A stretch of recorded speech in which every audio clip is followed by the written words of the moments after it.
Welcome to the beat. Today we are here, Nancy Powers and Renata Del Moral. Say hi. Hi, everyone.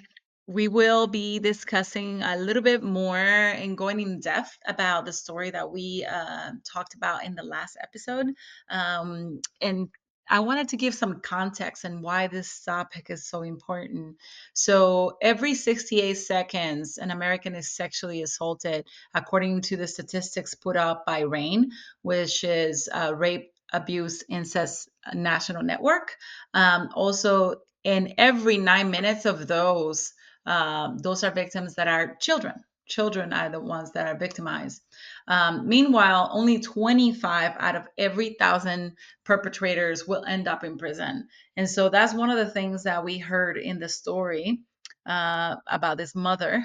Her child was sexually assaulted by people known to her, and the perpetrator only spent 5 days in jail. After that, he pled guilty to something that it wasn't a felony. It didn't include the child in it. And she does explain that the process was a very long process, took about 2 years just to get to that result. And we wanted to expand on a little bit of the justice system, a little bit of the red flags, and how to create a space for children to be able to come to you. Do you have anything to say at this moment, Renata?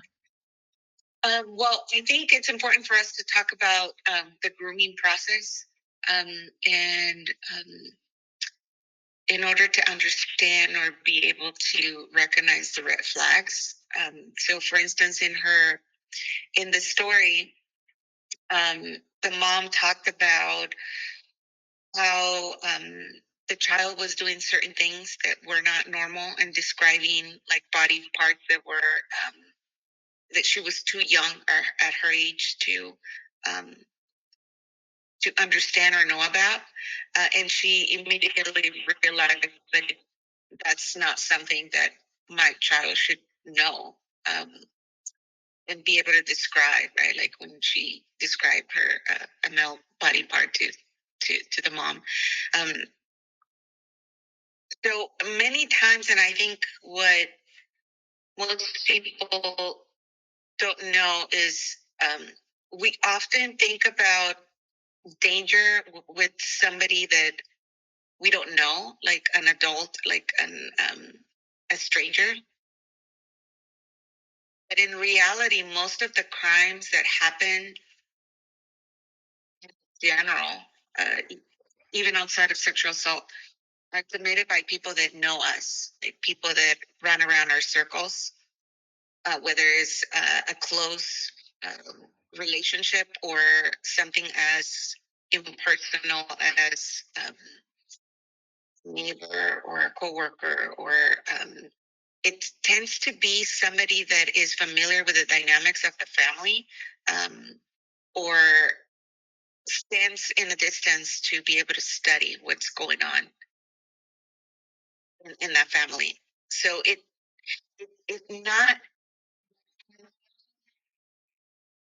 because we have to be really careful in understanding and knowing how, um, or become aware of the fact that if we're going to be victimized, it's probably going to be somebody within our circle, somebody that we know, and that's really sad. That's one of the first things that we need to recognize, that it's not going to be somebody who is a complete stranger to us. It's probably going to be somebody that we know, um, and so that's number one, understanding that it won't most likely be somebody that we know.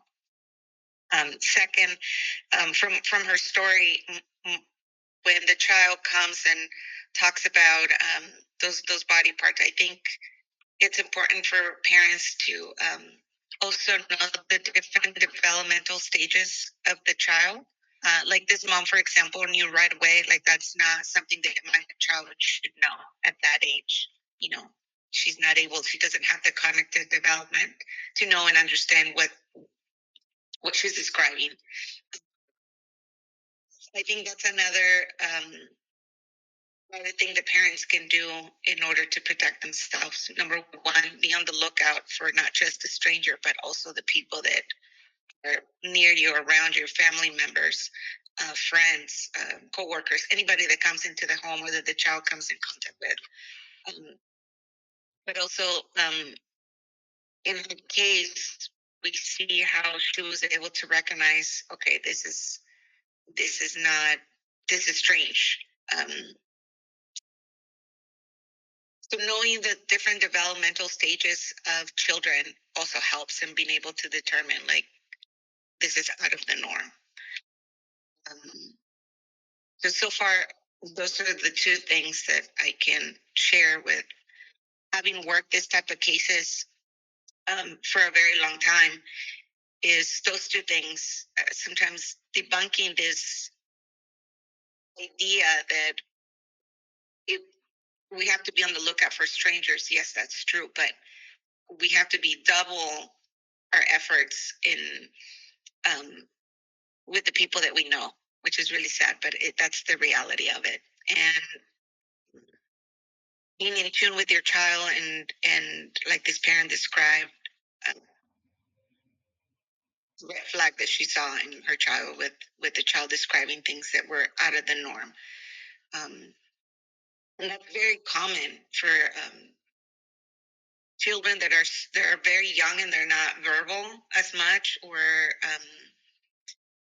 the sexually acting out is also a big red flag that something's going on with the child, um, because sometimes they might not be able to verbalize it, but they're doing certain things. There's a normal thing of like exploring your own body parts when you're a child, and then when there's a difference when it's like sexually acting out. Like, I remember having cases where parents knew that something was wrong with their child because they were all of a sudden masturbating or trying to touch other adults in their lives inappropriately. Um, so that's another red flag that when the child is not verbal, the parents can be on the lookout. It's whether or not the child is physically, sexually acting out. Well, they can tell you or describe things to you. So yeah, so from her story, those are probably the three key points that I wanted to point out. Is um, most of the time it will happen with somebody that we know. Um, the different developmental stages of the child will allow you to be able to see if something is out of order. And then three, if the child is nonverbal and can explain things. Um, the other factor that parents can be on the lookout is whether or not their child is sexually acting out. Yeah, I totally agree that some children will show some type of maturity that is not supposed to be there, if that makes any sense. So if they have been exposed to something sexual, they will be acting out in some way, shape, or form if they're not vocal, or if they're afraid to be vocal. There will be times that they could be hinting that there's something else. I've seen it when I used to work in a daycare center where this child was very sexual or sexual behaviors, and we had to report that up. Because something was going on with the child, and so that those are the things, the little hints that the kid will do, even if they don't want to even talk about, because they can't even express what's happening to them, but at the same time they're able to act it out or draw it, right? So sometimes in their drawings and things like that, it may show something that seems off. And the one key thing is, recognizing who your child is, like understanding your child. And I think in the story she was able to recognize, well, my child has never seen this body part, and Yeah. she believed her and was able to act and react at the moment that the child was able to vocalize that.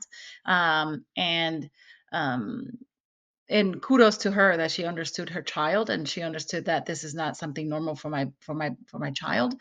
And she got into, let me see what I could do for my child, and she wanted to do the best that she could with her child, and she got the help that she thought was needed at the time. Even though that she does express a discontent with the justice system and how everything worked out. But at the same time, she does say that, at least I got this help that I thought it was needed, and she reacted. Um, so yeah, unfortunately, yes, it's people that we know, and being in tune with your child is the most important part, to know what's going on with your child and being able to recognize, and also being open with your child in the developmental stage, because she does say my child knew about her parts, her private areas. And so she was able to vocalize because her mom had already talked to her about her areas that were private, that weren't supposed to be for anybody else but for herself. And so the fact that she was able to explain those things to her child also brought sort of like an awareness to the child that this is something that wasn't supposed to happen, maybe mama, and she felt great to come and talk to her mom about those things, even at her young age, because she was really, really, really, really young. She was able to vocalize that without hesitation to her mom. So as the story goes on, you can see that the perpetrator that comes into the life does use this story, the first story of abuse, to groom the child and groom the mother. And you talked about grooming, and in her story, this person becomes kind of like a savior, or somebody that wants to help the family, telling her, well, report it. You need to report this, and kind of like doing the right thing, and encouraging her to report, and being there for her, and um, building a relationship based on a religion, like she said, and something that she was looking forward to. They spent years together before they even got married. So the grooming took about 4 years, right, in her relationship. Um, and sometimes these individuals know what you're looking for, right? Because now he is involved in the family, knows that she's getting a divorce. He knows that she has two children, and he knows how to talk to her, how to encourage her, how to manipulate her, and many, many other things that lead to the relationship at the end. So, you want to talk more about the grooming process a little bit, or? Um, so the grooming process, I think you're right. I think this individuals, they they either put themselves in a position where in a position of trust, whether it is a coach, whether it is or a step parent, like um, whether it's a friend. They put themselves in a position of trust to be able to look at the dynamic of the family and capitalize on the opportunity um, to, to commit the crime. And and that happens sometimes too, in not just sexual assault cases, but in other types of crime. Um, is the fact of the grooming process in terms of befriending the family, becoming a part of an essential part of their life, um, and being in a position of trust. I think that, and it's really sad, it's really sad that somebody would want to befriend you and you try to get to know you or be probably with the intent of doing you harm. But unfortunately, these things do happen. And I think in her scenario is also because he saw that this child wasn't believed in the court system, that the person who had already assaulted her got away with it. All right. So now he's building this notion of, well, this child's never going to be believed. even if I do anything. I think that that was one of the thoughts, like, oh, well, I know that the justice system is going to be on my side, unfortunately, in this scenario. And so, as time went on, he was able to see the dynamics, like you said, dynamics of the family, because they were a blended family, but he kind of shunned or separated this child from everybody else, kind of single her out, which is one of the other flags. He singled her out for things that her mom knew were out of character for her, right? And he did have separate bedrooms, one for his sons and one for her daughters. And when the sons were not there, she was always punished. She was always punished and removed from her room to another room. So he will punish her for things that made no sense. And so, and you can see the singling out as part of the problem and the red flag in this scenario, because he will move her to the other room to have access. And when he wasn't able to move her to the other room anymore, then he changed the way that she slept in her room. So she used to be in the bunk bed and the top bunk bed. So now he shifted her to the bottom, and her unwillingness to be at the bottom. That might have been a red flag. Like, I don't want to be at the bottom now. Now I'm not gonna be safe because I'm at the bottom bunk. And so the fact that he knew the how to manipulate the mother into believing that he knew best, because he would say that he had some kind of education and psychology and things, and that he was trying the best to educate the children. And unfortunately, the fact that he was separating her and not letting her build kind of like relationships in her own family, was one of the red flags, right? Was one of the biggest red flags. And the mom admits now that seeing it, in retrospect, she notices that the fact that he was singling her out, making her seem like a problem child, making her seem like a child that probably won't tell the truth, is kind of demeaning her and demeaning her value and demeaning her words. And I think I've seen that a lot in clients that I've had before. They've always said that they had a reputation. And the reputation was because he was built by the people around her, or the subject themselves built a reputation among that person. So that way they will seem like the better person out of the two, and then that person would be seen like as non-believable, because their image was already tainted. And so that's one of the things that you could see in her scenario with this child, that he tried to do. He tried to, like, put her as this troubled child, or move her away, put her on her own place, kind of like taking control of her, in the sense of, you're not going to be here, or moving her aside, or separating her. Maybe it was fear from him, right? Fear that she would be connected to somebody else and say what was happening, or it was just a classic want to control every kind of situation for her. So, any thoughts on that? Yeah.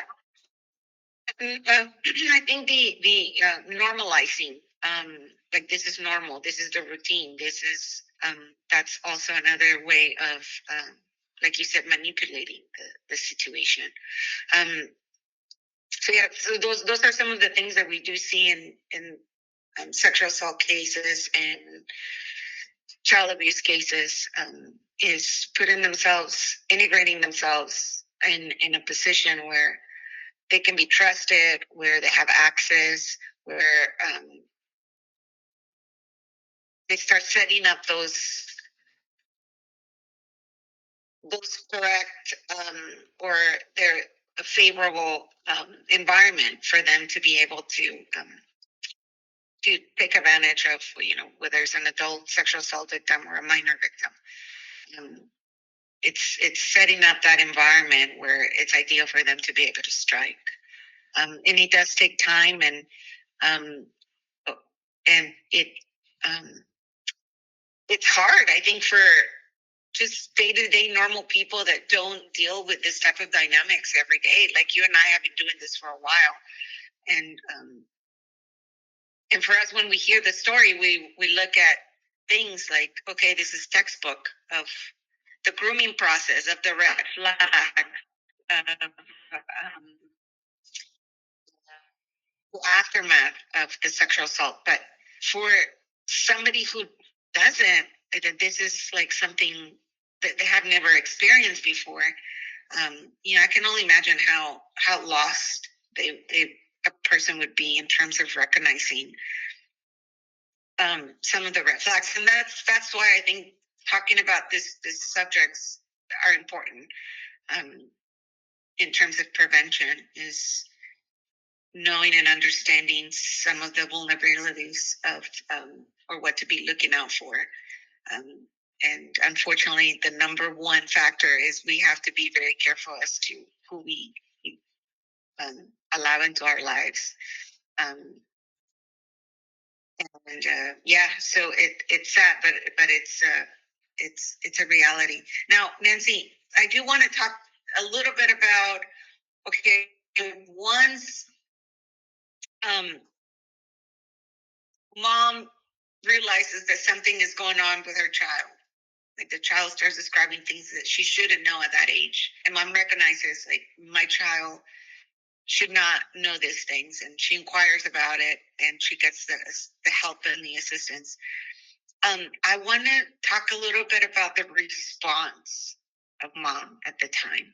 Like, mom did not just say, oh, it was a dream or it was your imagination. Like, mom noticed that something was wrong and she immediately wanted to see what is going on with my kid, what is going on with my child. And that's the second thing I think that it's important for us to talk about is, how do we create a space, an environment where, um, once we hear this information, as a parent, as a friend, somebody tells you or you realize that something is off here. The response will determine whether or not person, that victim, will continue to reach out for assistance, or will feel comfortable enough to disclose what's really going on in their lives. Um, so, what do you think about mom's response? Like um, when she realized something's going on, it seemed to me that she believed her child right away, that Oh, she absolutely. wanted to see what's going on, and that she created a safe space for the child to continue to um, disclose a little bit more of what was happening. And it sounds like mom immediately um, went and got the assistance that she needed, in terms of not just um, getting law enforcement involved and holding this person accountable, but also getting assistance for her child. What do you think about that response? You think that is the best response? Oh, absolutely. Absolutely. I think that she had already had a good communication with her child, because at this point the child is willing and able to communicate exactly what she experienced, because it was something that probably mom and daughter had already talked about. Like I said, they had already talked about body parts, and it was her lady parts, and it was her private parts.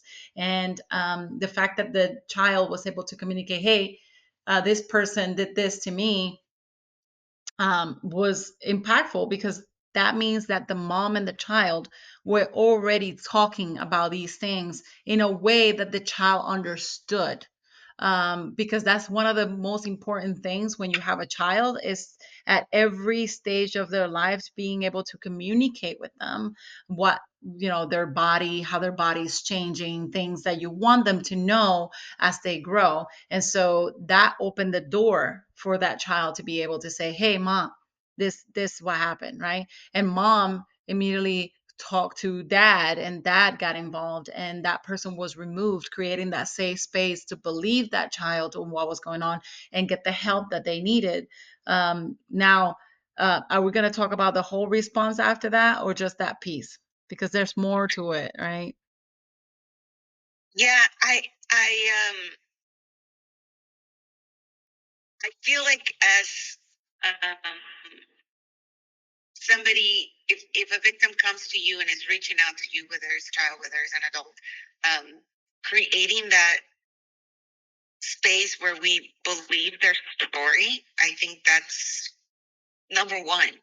Hmm. Um, where they feel validated.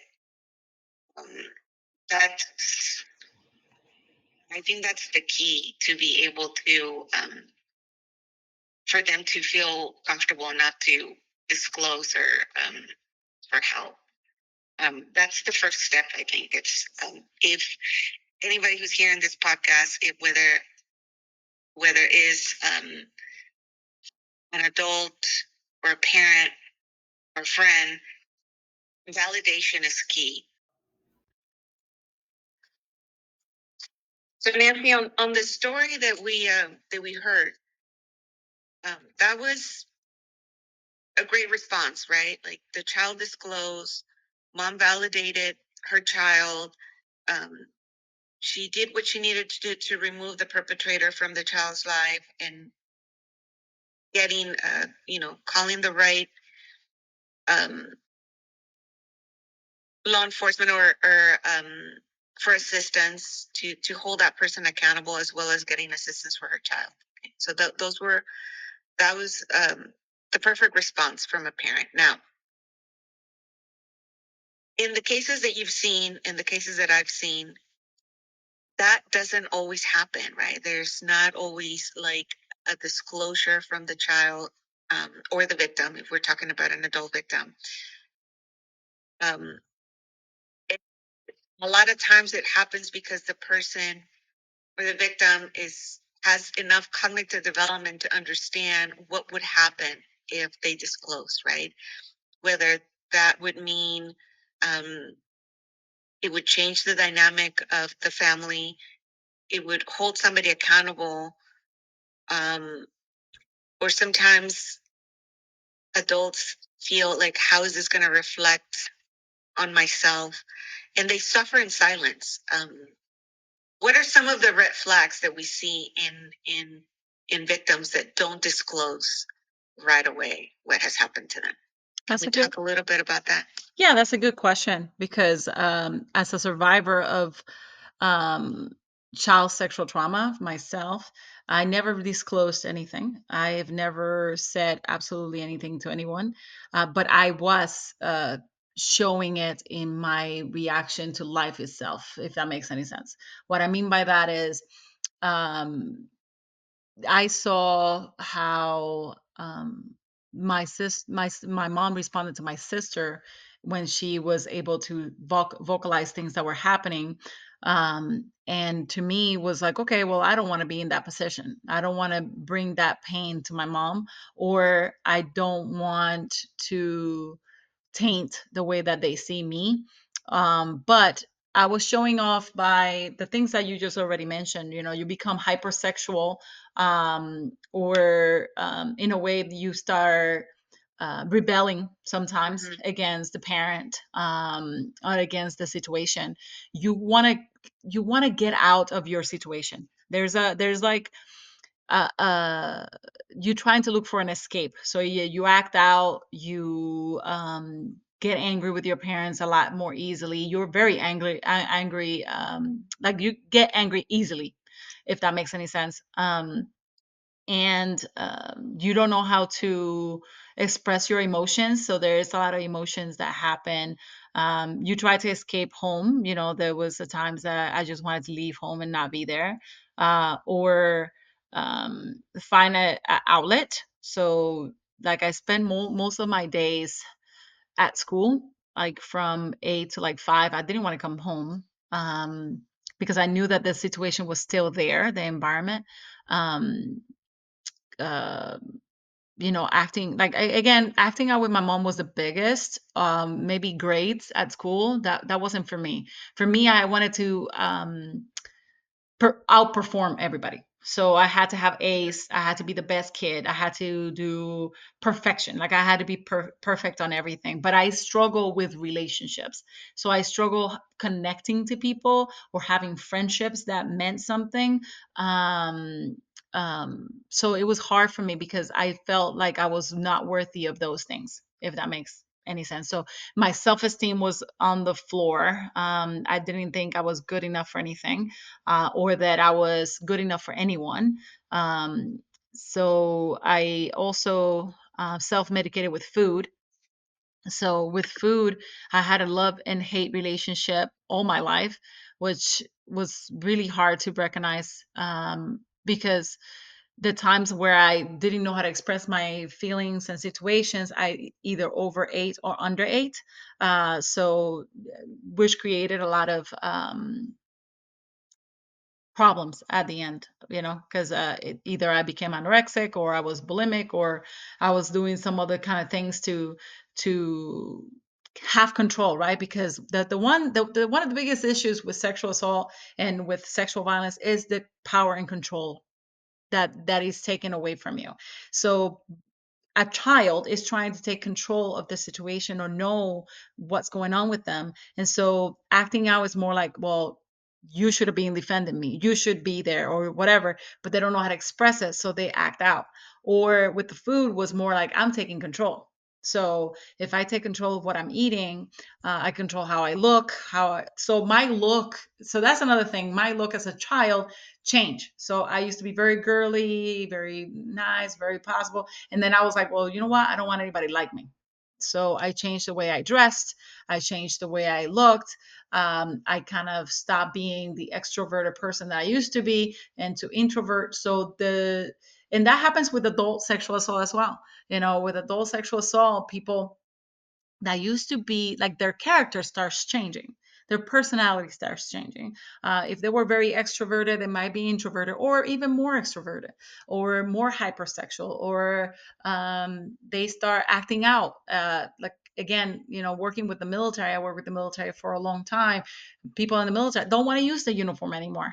They're tired. They don't want to follow rules or regulations. They take care less about their appearance. And so those are the things that start showing up little by little bit, because their character either changes or now they want to be the best that they can because they don't want to show any weaknesses. They want to take control. They work themselves to a point that they can't anymore. So yeah, there's a lot of key points that change when you keep it bottled up and without healing. Right. It shows in other ways, and you might not, as a bystander, you might not realize or make that connection that that minor or that adult is acting out, that they're experiencing changes in behavior or mood or personality or anger, um, because they were sexually assaulted. So I think that's a big red flag as a bystander. If you see an individual, a person, a friend, or your own child going through some of these behavioral changes in mood and personality and self-medicating actions that sometimes are not the best or most functional, that would be a good time for you as a bystander to have a conversation with that individual, and and prompt them to to um, to talk to you about what's really going on. What is the root of all of these changes? And as a bystander, being supportive enough, um, creating that supportive space for them to be able to feel comfortable enough to disclose something as personal as a sexual assault. So I think as a bystander, it's important for us to know it's not always, the person is not always going to reach out and say, this is what happened to me. Sometimes it will show up in all of this uh, behavioral changes that you described. And we as a bystander need to recognize it and that would be a good point for us to have create that safe space and be supportive and tell this person, um, tell me what is really the root of Yeah, this. it's a matter of checking in by a parent, Yeah. right? Uh, Children will go through a lot of changes, right? Especially when they're in their teenage years and the hormones and changes and things like that. But you know your child best. So if you feel it in your gut, if you feel it in your intuition that there's something more, then having that conversation and checking in with your child to open up that relationship and open up a safe space for them to be able to express what they're feeling at that time is so important, because it may be nothing. It may be that they're growing up and their hormones are all crazy and now they're trying to find themselves, because that's another thing. Children, when they go through those changes, they're trying to find their own personality, trying to find themselves, things like that. But you know your child best. So if to you it feels like, oh gosh, there's something else, there's something Yeah. more, having that conversation, and I think that it will open up a safe space for them. Yeah. Okay. All right. So we talked a little bit about um, how to recognize the signs, how to create a safe space. Now, um, in the story, she also talked about um, going through the process of holding that person accountable for what they did to their child. Um, what are some of the takeaways that we get from that experience of mom calling law enforcement, getting law enforcement involved, and going through the process of the court process and the judicial system? So the first time that they went through it, it took a years. I think she said 2 years. I may be wrong, but of court, teaching the kid how to be at court, repeating their story, um, all the trainings that they take. I mean, you may know more than I do on how they coach a kid to be able to be prepared for court. But going through those classes and going through therapy, and all the things that follow through with the judicial system, especially for a child, was very re-traumatizing to this child, right? Because at the age that they were in, I think she was 3 when it happened, or 4, and then by the time she was 6 is when they were at court, if I remember the story correctly. So it took a long time, right? It took a long time of working with this child, and that child having to remember everything constantly, which could be re-traumatizing, and that's the biggest problem there. And the fact that she went to court and was not believed because she was a child, so they're not validating the fact that she had to go through all this trauma, and now having to be at court to be said that she's not telling the truth because she's a child. And so that is very, very painful, for the whole family, and especially for this child that has been through a judicial system for a long period of time. And I think it plays a factor into the second part of the story when she gets molested again, right? So she gets sexually assaulted again in her life. And I think the fact that it lasted longer, a longer period, and the mom said, she rationalized, I don't want to go through that again. I don't want to do this again. I didn't want to hurt the family, now that she has some more cognitive and also remembers that all the things that they had to go through before, and probably feeling guilty that mommy had to take her to the therapy, that mommy had to do this, that mommy had to do that. So now she rationalizes, like, you know what, I don't want to go through that again. That was painful. That was always remembering everything and having all this stuff. So the response to the mom was great, validating, being there for her daughter, but her perspective, the victim's perspective, was more like maybe guilt for having told. And that is one of the things that us as first responders with sexual assault have to take in consideration, that victims blame themselves a lot, and it's not their fault. And if going through that situation with mom, mom probably was like, I'm here for you. Like it doesn't mom probably didn't feel bad about having to take her daughter, but her own perspective was like, oh, I'm done. I'm bothering mommy. Mommy has to take me here. Mommy has to do this. Mommy, the rationale that a child takes within. And in the story, she doesn't say anything for a long period of time. She confides in a friend and then confides in her stepbrother to tell the story.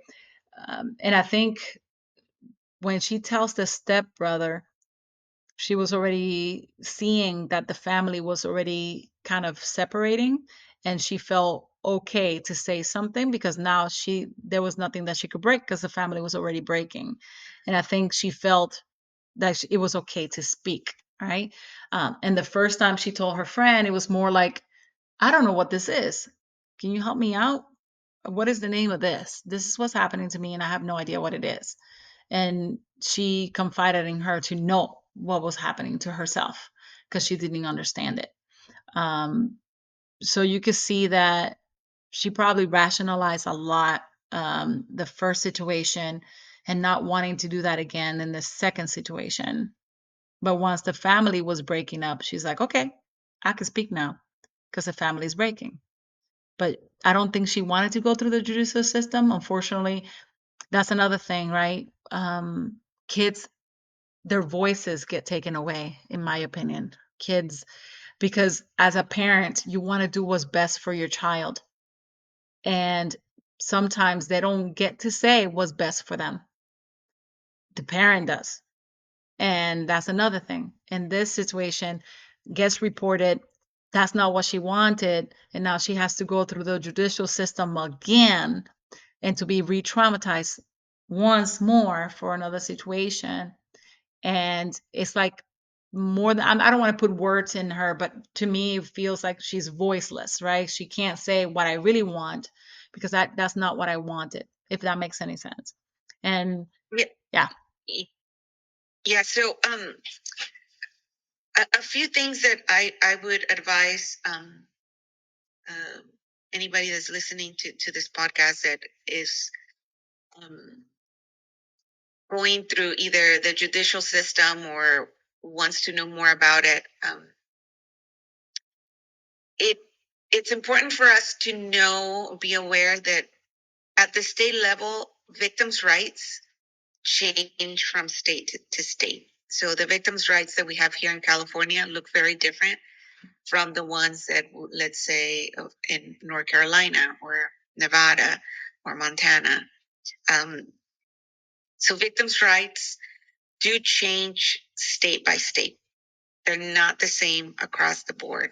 Um, so it's important for people to read up on what their victims' rights are in that particular state, if it's a state case. If it's a federal case, the federal victims' rights, they're the same across the board. It doesn't matter where you are, whether the crime happened in California or in Montana or in Nevada. At the federal level, victims' rights stay the same. Um, when in our story, when mom described how it was really hard for them going through the judicial system. I think folks a lot of times, just people in general, um, we don't understand. Like we're familiar with what we see on TV. Like a TV show is like the crime gets solved in 30 minutes and the person gets sentenced all in those 30 minutes. But unfortunately, it does not work like that. It takes a lot longer in real life. From the time that law enforcement is involved or starts getting involved to the time that you may see the case in court to the time that it gets adjudicated, it it can take a while. It can take years. From the story that we heard, it took 3 years. Is that 2 years. The first, I think both time took about 2 years. 2 years? Yeah. So it does take a while. Um, there are some things in place that um, the court system will do to try to minimize the impact of having to relive that story, in terms of being able to allow victims to provide victims with pointing them to the right direction in terms of assistance, whether it's medical care, whether it's mental health. Um, so working with the victim advocates at each jurisdiction is a good resource to find out what's available. If anybody in this podcast is finding themselves going through the criminal justice system, um, working with the resources that each organization has for victims is important. Knowing your victims' rights is important, and understanding that if it's at the state level, they're going to vary. So you got to be familiar with them. If it's at this federal level, then they're the same, but you also have to be familiar with them, because that's not something that you learn in school. That's not something that you automatically know from watching the news. Like it's something that you sort of have to learn. Sometimes victims learn about services and their rights the hard way once they're actually going through a case.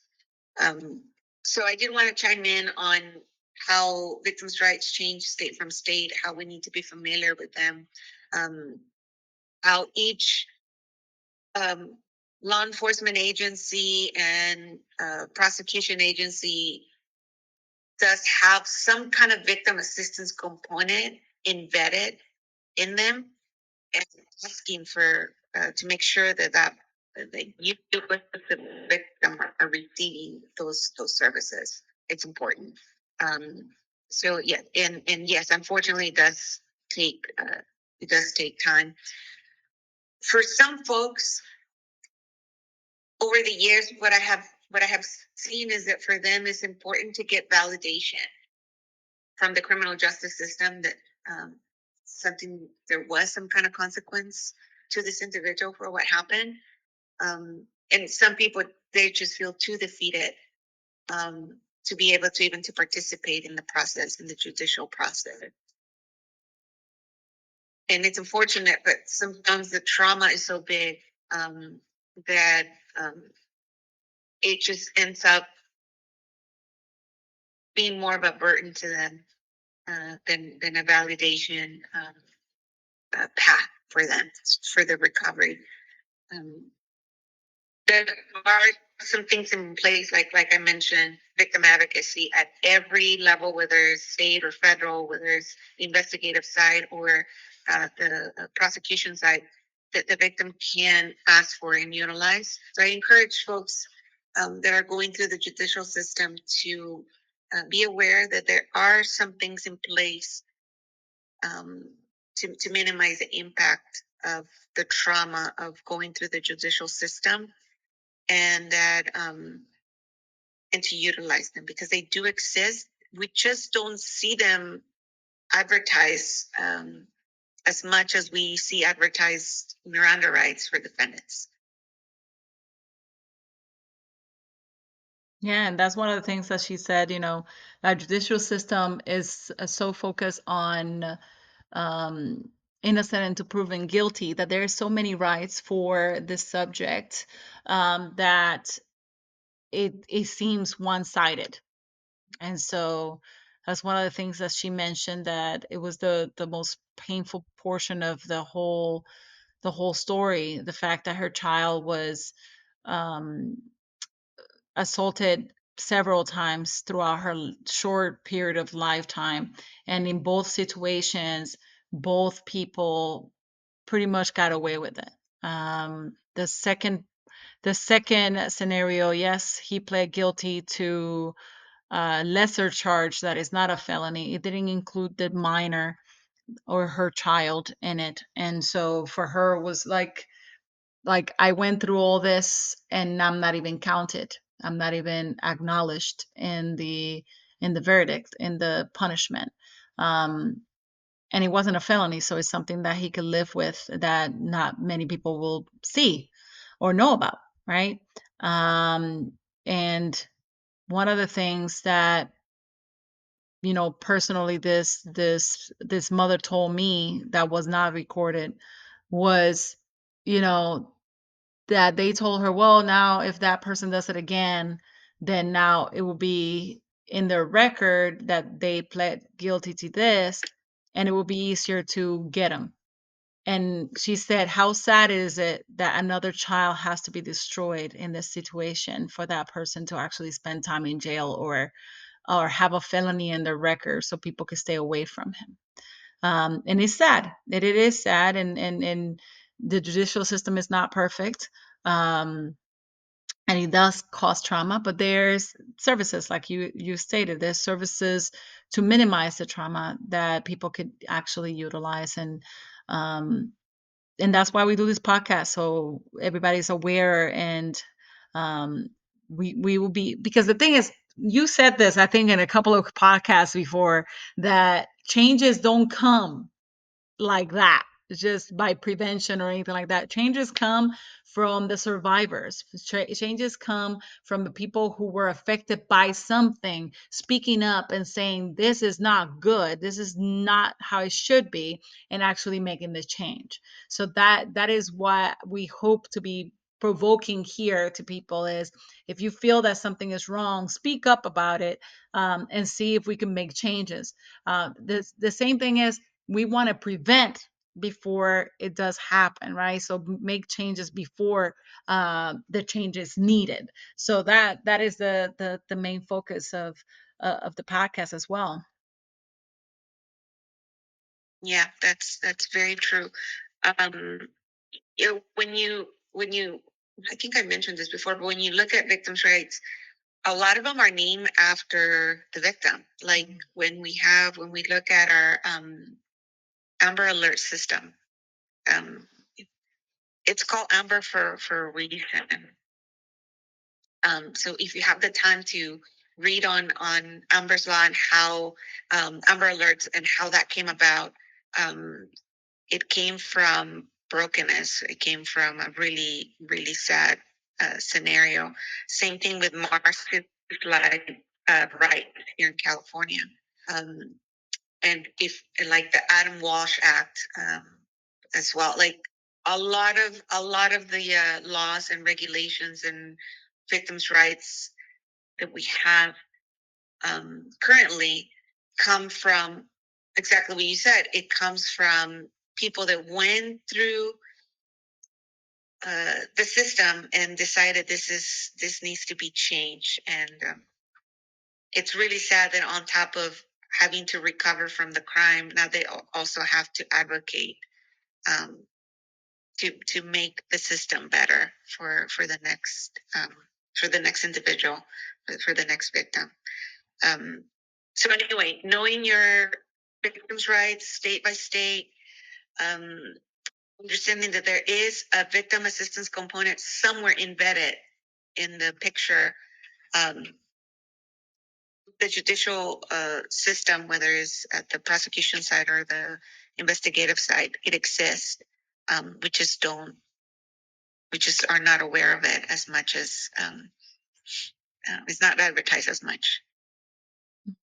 Yeah, and to summarize, the story is a sad story, but at the same time, it brings so much awareness into the situations that we have to act on, right? It's very important to be, I think you said it, being tuned with your child, being tuned with your loved one, to know that there may be something wrong with them, there may be something going on, and being able to acknowledge that, and create a safe space for that person to be able to come talk to you and just listen. That's the main idea here. You have to listen and believe, not question, but listen and believe.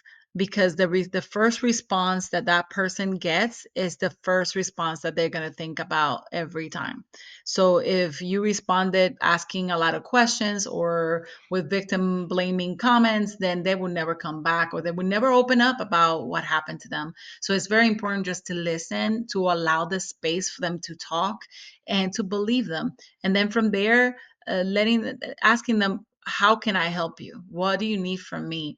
And allowing them to make the decision. And I do understand that with children it's a little different because sometimes they don't know what they want to do with that information, but allowing them to be part of that process so they could feel empowered to do something. Because that is the biggest issue, right? That the justice system doesn't recognize them as an adult. They don't have decisions. They don't have all this stuff.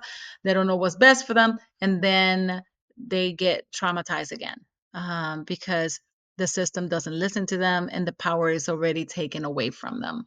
So, trying to empower as much as we can, and allowing them the space to be able to decide what they want, or guiding them if they're a minor, if they're a child, then guiding them to see what they would like to do with the information as well, to empower them, just to give them that power and that acknowledgement and that support at that moment in time. And again, take care of yourself. If you're listening to this and this resonates with you, take care of yourself. I let Renata talk about some numbers where you can find some help. And again, if you like the content, subscribe to the channel, like us on YouTube, because we want to bring as much as we can and we want to impact as many people as we can to prevent more things from happening. And Renata, with that, I'll let you talk about the numbers. So the first number I wanted to go over is the National Sexual Assault Hotline, which is 1-800-656-HOPE. And that's the National Sexual Assault Hotline, which is 1-800 656-HOPE. The other organization that is also very helpful, it's a nonprofit organization that's called the National Center for Missing and Exploited Children. They have a lot of resources in terms of educational material for parents that you can look at online. Um, and again, that's the National Center for Missing and Exploited Children. They have tons of educational material for parents that they can look at for different types of age groups, where you can learn about how to keep your child safe online, how to approach sensitive subjects with your child. And so I would also recommend to look them up online, and download some of the resources that they have on there. That's the National Center for Missing and Exploited Children. Uh, the acronym is NCMEC. So we leave you with those resources: 1-800-566-656-HOPE, and the National Center for Missing and Exploited Children. And Nancy, can we give our audience a little bit of what they can expect for the next podcast? Yeah, the next podcast, we will still be talking about victimization and recognizing um, some of the things that happen, or the effects of victims. In this case, we effects of sexual assault into the victim. We'll go more in depth on the effects, the what happens after, because we could talk about red flags. We could talk about um, the judicial system and all this other things, but the main component here is the victim, right? What happens with the victim afterwards? What are some of the effects of sexual assault into their life? A lot of people are like, well, they should just get over it. And there's a lot of people that believe that, oh yeah, that happened to them 10 years ago. Why are they not over it, or something like that? So we'll talk about some of the effects of sexual assault, the long-term effects. And then what else can they expect? Anything Yeah, else? no, that's good. I think Um, we also want to hear from the audience to see what are some of the things that they want us to dissect and talk about in this podcast. Um, so hopefully by then we will have also some questions and some topics or specific areas that they want us to talk about in terms of sexual assault or resources or anything else that they would want to talk about. All right. Thank you very much. That's all we have for today.